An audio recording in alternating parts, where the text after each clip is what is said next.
What's up, guys? Welcome back to the channel. My name is Derek, aka Flippingahouse, and if you guys are new here, we talk real estate, financial literacy, and just how to get better. And today's no different. Today we're live in the field. We're going to be doing a property walkthrough, and we're here at this home. I like to call it the Frankenstein House. Once we do a walkthrough and I show you guys all the weird and wonky things, you'll understand why we call it that. On top of that, I'll break down the numbers, talk about the good, the bad, the ugly, and everything in between this deal. But let's get to it. All right, so the first place that I want to start is really the backyard with you guys. As you can see, there's not really much of a backyard. There's a drive-through driveway that goes from one side of the house to the other. Now, the one thing that I love is that we're on a huge corner lot, so we have a lot of space. But as you guys can see, we just had the trash out people tear down a huge building that was right here, mainly because even if you wanted to drive through, you couldn't. When I looked at the price of saving the building, it was gonna cost the same price to demolish it. So we decided to do that, open it up back here.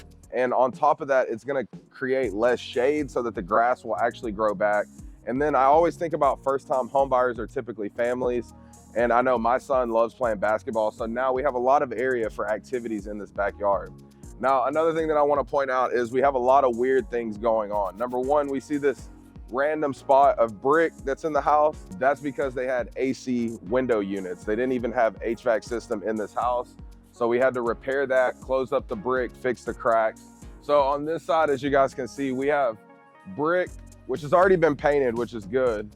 But then this is vinyl siding as well. It's a yellow color and we're gonna have to match that to the white, but there's just like so many weird little things going on. And then on top of that, let me show you guys the roof. When it comes to the roof, we have 1, 2, 3 layers on this side of shingles.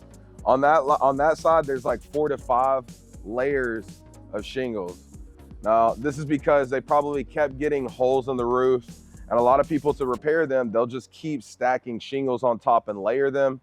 So we're gonna have to do a whole new roof out here. We're gonna get rid of these 4 or 5 layers of shingles and put a brand new composite roof on here of shingles.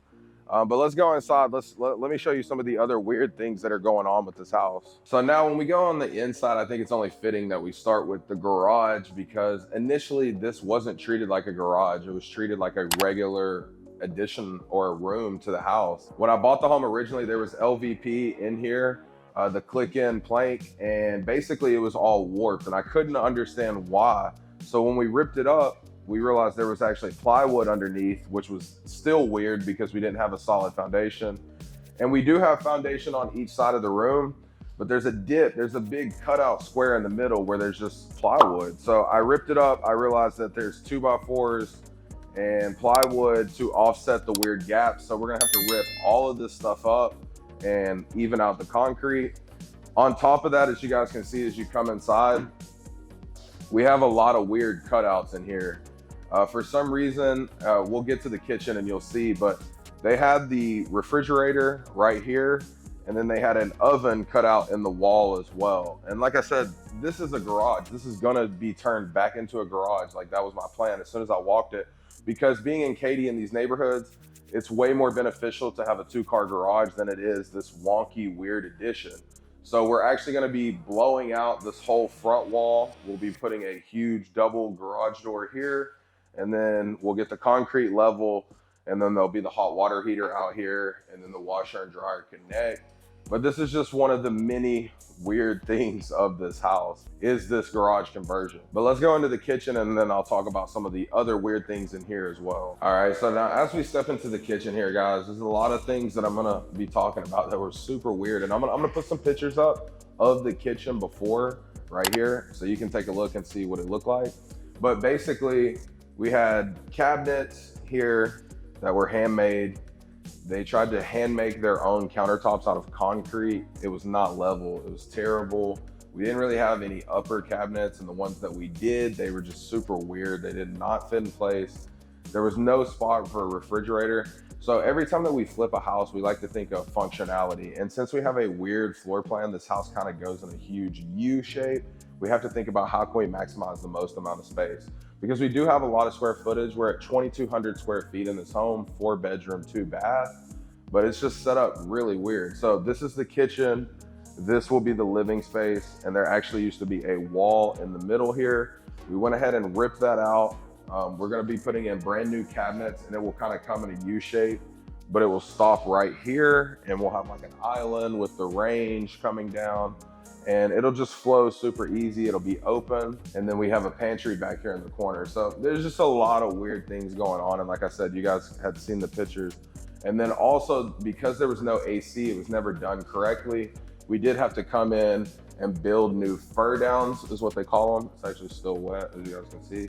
But we had to build these new fur downs so that we can get adequate AC to the kitchen and then to the living room.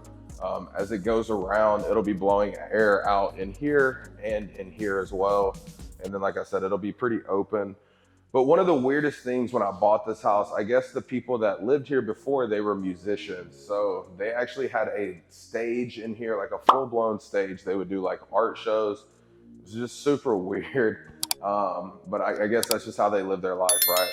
And the thing is, like, when you're buying deals from other people, because we did get this deal from a wholesaler, you never know the situation. You're literally just coming in, you're buying the house as is. And we were able to pick up this house for $145,000. And currently it is worth $260,000 to $270,000. Now, initially when we walked the home, we thought that our budget was gonna be around $45,000 to $50,000. But this is the house that keeps on giving. Every time, I actually hate coming to this house because every time I come here, I end up like, oh, that's gonna be an extra $3,000. That's gonna be an extra $1,000. The money just keeps adding up. So this is why we call it the Frankenstein house. On top of that, when we took down the drywall, they had this custom area here. There was drywall on top of drywall on top of drywall. So just like the shingles, they just kept stacking it. Why? I have no idea, but you know, sometimes people try to do their own interior remodels, it just doesn't work out. But yeah, we're gonna get this tile ripped out on the floor. We're gonna get everything level.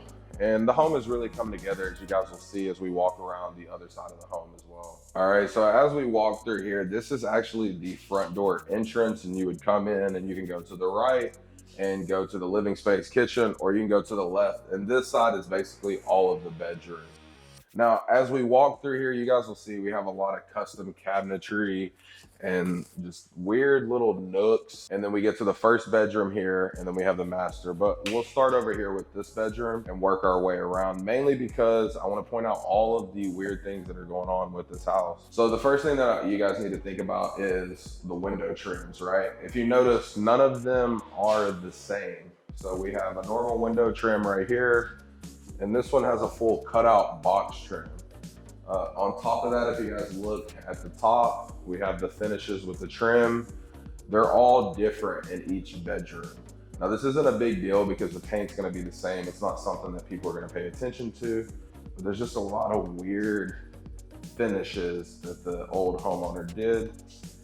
As we go here to the other back bedrooms, we'll see they're pretty good in size. Like I said, every bedroom has something weird and individualistic about it, we'll say.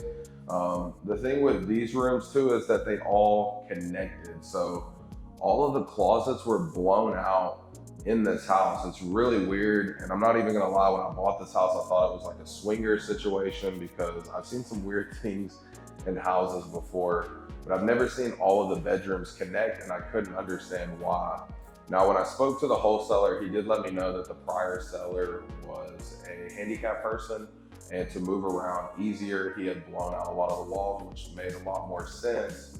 But you just never know, guys. The people that we're buying homes from and the situations that we deal with, it's always something new, interesting, and different. That's why we're able to get these homes at such a discount. But we have bedroom number 2, and then we have a guest bathroom, which we retiled the shower, normal colors. And then we have the floors here, which we'll be putting glue down vinyl over. We'll be getting a new toilet and vanity. And then we have this back bedroom as well. And this one's pretty big, but same thing. It connects with, it used to connect with the master bedroom. You can see the trim is actually missing. They gotta fix it. But this was connected to the master, and this closet was connected to the master bedroom closet as well. So just a lot of weird things going on. But when we buy these homes, we have to get them into a functional floor plan, which is what we're doing. And then coming in here to the master, once again, we have some weird cutouts, this grand entrance.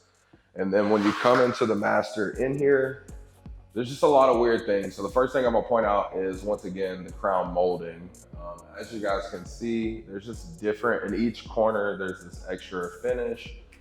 We have 4 bedroom lights on one side, 2 on the other, one that's not even working. The texture on the ceiling, there's so many things that have left me scratching my head with this house.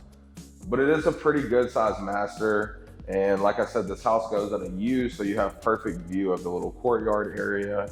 And then we step into the bathroom here, the master. And yeah, the master shower, beautifully tiled, normal colors, gray and black. We'll have the dark brown wood on the floors. And then we have a pretty good size vanity with master closet. And it's gonna make a pretty decent sized step-in closet. And yeah, nothing too weird about here, like I said, other than they used to connect with the other bedroom. All right, now the last weird thing about this home, number one, is all the tin. I don't understand what the obsession about the tin was, but it's all throughout this courtyard. Now we are gonna pull it off and see what's behind it, but I think it's on there pretty strong. So in my mind, I think I'm just gonna paint it all black just to get rid of the rust and just to make it unison with the white and black theme of this house. Now, also, if you guys know, we have a random spiral staircase that goes nowhere. It used to lead to this part of the house, which is a flat roof. Another weird thing about this house, like I said, we don't just have the shingle roof, we also have a flat roof. It's just so many weird things about this house. As you guys can see in front of you, we used to have like a goldfish pond. I think the neighbors came and stole the goldfish because they're gone and they're not dead. So I don't know where they went. When we closed on the house, I had met one of the neighbors and told them, yeah, you can pick it, you know, come get a couple things. But I think they took that a little bit too generous. And when my contractor showed up, there was like 10 people in the house just rummaging through. But, you know, that's just how it goes. So we have to get rid of the spiral staircase. I was just talking with the trash shop people. I honestly have no idea how we're going to get it out of the space other than carrying it through the house, just because it's so big. And as you guys can see, it's very unsafe right now. And yeah, I don't know what we're gonna do with it. But like I said, once we're all said and done with getting everything fixed up with this house, we should be able to sell it for around 260, 270,000. We'll probably be all in around 210, 205. So that'll leave us a profit of probably around 30 to 35,000 once everything's said and done with closing costs, commissions, and everything else. But I'll give you guys a final walkthrough once we do get done with this house, because I don't like to do heavy flips like this, but occasionally it makes for great content, and also it makes it great before and after. And who doesn't like a good challenge every now and then? So I'm really excited about this house, and it's a plus that it's only 10 minutes from my personal residence. So it makes it nice and easy. But I hope you guys enjoyed this video. Hopefully you learned a lot. If you haven't already, make sure you like, subscribe, turn on post notifications. If you're not already, make sure you follow me on Instagram and TikTok. Until next time, peace.